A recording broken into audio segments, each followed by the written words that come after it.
Adalah umum bahwa orang yang memiliki sesuatu tentu ingin merasakan nikmat dan manfaat dari sesuatu yang dimilikinya itu.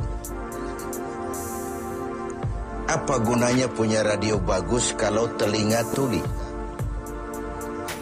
Apa gunanya punya sepatu mahal kalau tidak punya kaki? Apa guna punya televisi berwarna, gambarnya terang kalau mata pun buta?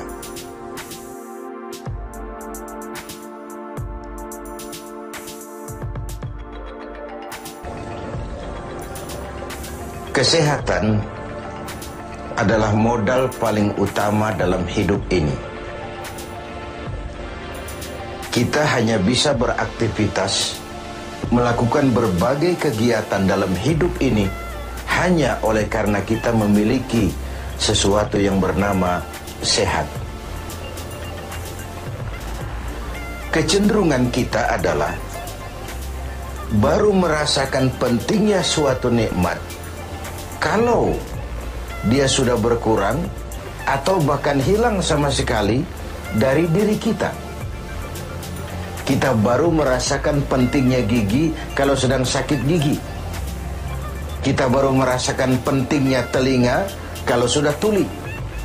Kita baru merasakan nikmatnya, benar-benar nikmat mata kalau sudah diserang penyakit buta. Sepanjang dia ada, normal, kita kadang-kadang kurang menjaga dan memeliharanya. Padahal Al-Quran telah mengingatkan kita, la in syakartum la azidannakum wa la in kafartum inna azabi lasyadid. Kalau kamu pandai bersyukur dalam artian menjaga nikmat, menjaga karunia yang diberikan Allah kepadamu, aku akan tambah nikmat itu kepadamu. Tapi kalau kamu ingkar, kamu tidak pandai bersyukur, kamu tidak pandai menjaga dan memelihara nikmat itu, awas, azabku itu akan pedih adanya. Begitulah. Kesehatan ini menjadi modal utama. Kita melaksanakan puasa, selesai itu kita berangkat ke masjid melaksanakan sholat tarawih, kemudian tadarus Al-Quran, bahkan ibadah haji, jihad sekalipun hanya mungkin kita laksanakan kalau kita mempunyai sesuatu yang bernama sehat. Nah, lawan dari sehat adalah sakit. Kita manusia terdiri dari dua elemen pokok, jasmani dan rohani. Kadang kita kehilangan keseimbangan. Berpayah-payah kita mengurus rohani, berpayah-payah kita mengurus jasmani, maksud saya.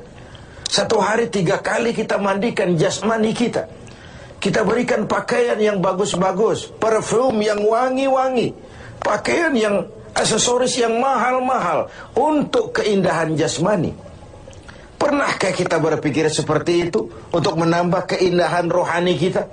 Kita hiasi dengan sifat-sifat yang baik, dengan sabar, dengan ikhlas, dengan tawadhu, dengan tasamuh, lapang dada, dan sebagainya. Begitu juga kalau kita bicara penyakit. Kita sibuk kalau diserang penyakit jasmani. Tetapi sesibuk itukah kalau rohani kita yang diserang penyakit? Al-Imamul Ghazali membagi penyakit itu dalam 2 macam. Pertama penyakit zahir, dan yang kedua penyakit batin, penyakit rohani. Apa perbedaan dari kedua penyakit ini? Yang pertama, penyakit zahir banyak dokternya. Apalagi di zaman spesialisasi sekarang ini, tinggal cari saja dokter ahlinya. Penyakit jantung ada dokternya, liver ada dokternya, paru-paru ada dokternya, ginjal ada dokternya, kulit ada dokternya. Penyakit zahir banyak sekali dokternya. Tapi penyakit batin, dokternya hanya agama dan kemauan yang kuat dari orang yang punya penyakit itu untuk mengobati diri. Sulit cari dokter yang bisa mengobati penyakit sombong, cari dokter yang bisa mengobati penyakit kikir, cari dokter yang bisa mengobati penyakit angkuh, sombong, bakhil. agama dan kemauan yang kuat dari orang yang dihinggapi penyakit itu untuk memperbaiki diri melalui riyadhah, latihan dan latihan. Yang kedua, kata Al-Ghazali, perbedaannya ini aneh.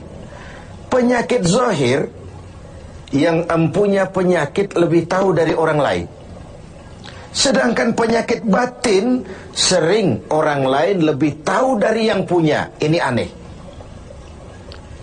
Kita punya penyakit jantung, kita tahu wong itu penyakit kita dan itu penyakit zahir.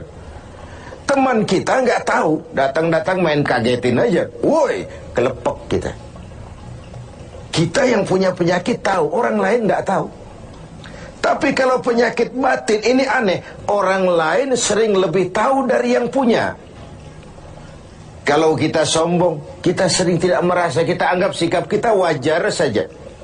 Kalau kita diserang penyakit pelit, kita tidak merasa, kita anggap wajar saja. Kalau kita diserang penyakit hasud, kita anggap wajar saja. Orang lain yang tahu. Karena itu sahabat Umar bin Khattab radhiyallahu an kerap kali kalau berkumpul dengan sahabat sering kali bertanya, kau lihat saya sombong apa tidak? Kau lihat saya pelit apa tidak? Kau lihat pada tingkah laku saya ada tanda-tanda kekafiran atau tidak? Kalau orang lain memberitahu itu kepada beliau, bukan main senangnya hati beliau. Tidak jarang yang memberitahu itu diberikan hadiah oleh beliau. Ini bedanya kita dengan Sayyidina Umar. Kita diberitahu orang marah, bukan main, kenapa gue lo urusin, diri lo aja beresin. Jangankan kita mau bertanya, melakukan introspeksi tentang kekurangan-kekurangan kita, diberitahu orang pun kadang-kadang kita salah terima. Inilah penyakit batin itu. Dan yang ketiga, ini yang paling dahsyat. Sehebat-hebatnya penyakit zahir, penyakit jasmani, dia hanya merusak dunia, paling-paling mati gitu saja. Tapi penyakit batin, penyakit rohani, kalau diserang, merusak dunia, menghancurkan akhirat. Kita diserang kanker, mati, resiko dunia saja. Kena ginjal, mati. Paru-paru, mati. Darah tinggi, mati. Tapi tidak berakibat akhirat. Maksudnya tidak ada nanti penduduk neraka ditanya, kenapa kamu masuk neraka? Kanker, Pak. Tidak ada. Kenapa kamu masuk neraka? Tumor, Pak. Juga tidak. Yang menyebabkan masuk neraka itu penyakit rohani. Jadi kata Al-Ghazali, penyakit rohani itu kalau diserangnya kita, rusaklah dunia, hancurlah akhirat. Kita diserang penyakit sombong, di dunia dikucilkan dari pergaulan, di akhirat jelas juga tempatnya. Kita diserang penyakit kikir bin pelit. Di dunia siapa yang mau bergaul dengan orang pelit? Walaupun kita sendiri kadang-kadang pelit.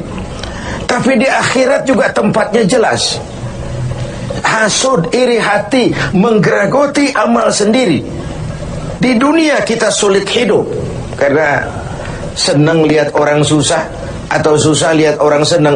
Itu kan tandanya hasud itu, iri, dengki. Lihat orang susah, senang. Lihat orang senang, susah. Di dunia saja sudah susah hidup, susah gemuk. Di akhirat jelas juga tempatnya. Karena itu kata Al-Ghazali, heran saya ini. Kalau diserang penyakit zahir, cepat-cepat kita lari ke dokter. Tidak ada uang berutang pinjam pun maulah. Diserang demam, diserang flu, diserang segala macam penyakit zahir, panik, cepat lari ke dokter. Atau paling tidak puskesmas yang terdekat. Puskesmas tidak berhasil, cari ke rumah sakit umum. Rumah sakit umum masih gagal, cari dokter spesialis. Tidak ada ongkos, jual apa yang bisa dijual, karena kita tidak kepengen diserang penyakit jasmani. Tapi kalau diserang penyakit rohani, kata Al-Ghazali, kita sering tenang-tenang saja. Padahal diserang penyakit rohani itu celaka dunia, hancur akhirat kita.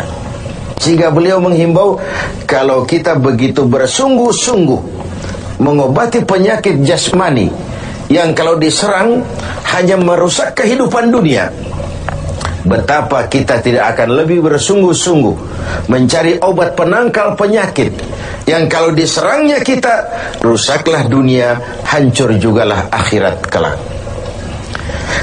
Dengan puasa Ramadan, pada satu sisi kesehatan jasmani terjaga karena memberikan kesempatan istirahat kepada organ tubuh yang sudah bekerja seperti mesin 24 jam. Sementara jasmani diberikan kesempatan istirahat dengan makan dan minum yang teratur, rohani dihiasi. Dengan puasa timbul sabarnya, dengan puasa timbul jujurnya, dengan puasa timbul ikhlasnya, dengan puasa timbul sikap rendah hatinya. Dihiasi dengan perhiasan-perhiasan yang menyehatkan rohani kita. Inilah mana ucapan Nabi, sumu tasihu, berpuasalah kau, niscaya kau akan sehat. Bukan sekadar sehat jasmani, tapi juga sehat rohani. Karena itu kita sering berbangga dengan perhiasan jasmani, dengan berbagai merek yang kita pamerkan kepada teman-teman kita. Kita pakai jam tangan Rolex, kita pakai baju Versace, Gianni Versace, kita pakai tas Louis Vuitton.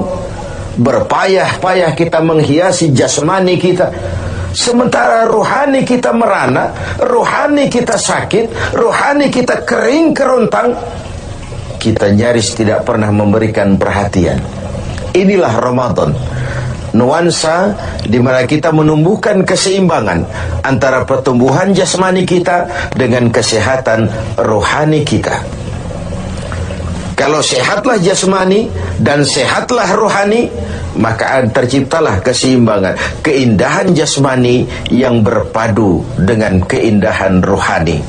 Itulah bentuk yang kita dambakan dalam menjalani kehidupan ini. Semoga puasa yang kita laksanakan mengantarkan kita ke arah tumbuhnya kesehatan jasmani dan lebih-lebih lagi kesehatan